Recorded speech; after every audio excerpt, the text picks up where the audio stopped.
Dear student, আজকের বিষয় দুটি প্রোডাক্টের সমষ্টি নির্ণয়।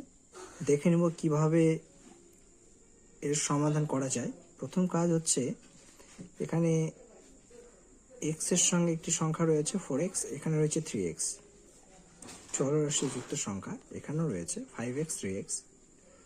এই সংখ্যাগুলো হচ্ছে ধ্রুবক সংখ্যা। তো প্রথম আমরা অঙ্কটা বাঁ দিক থেকে শুরু করতে পারি, ডান দিক থেকে শুরু করতে পারি। আমরা বাঁ দিক থেকে শুরু করব। প্রথম যে কাজ হচ্ছে সেটা হচ্ছে ঊর্ধ্বগুণ করে নিতে হবে এখানে, এবং এখানেও করতে হবে। দুই দিকে করব, করে আমাদের যোগ করে যোগফলটা আমাদের বাঁ দিকে লিখতে হবে।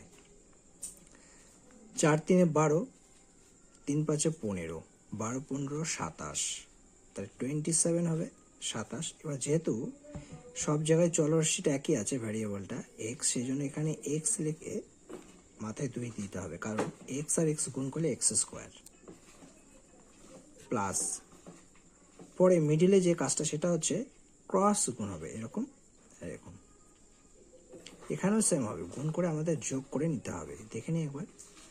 4 2 8, 3 3 9, তাহলে হচ্ছে 17x, আমি লিখে রাখছি এখানে, প্লাস 3 5 15, 3 3 9, 15 9 24x। এবার এটা যদি যোগ করি তাহলে আমরা রেজাল্টটা পাবো 41x, তাহলে এখানে হবে 41x।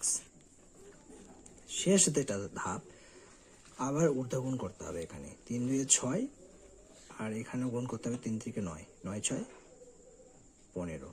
তাহলে আমার ফাইনাল আনসার কিন্তু 27x² প্লাস 41x প্লাস 15।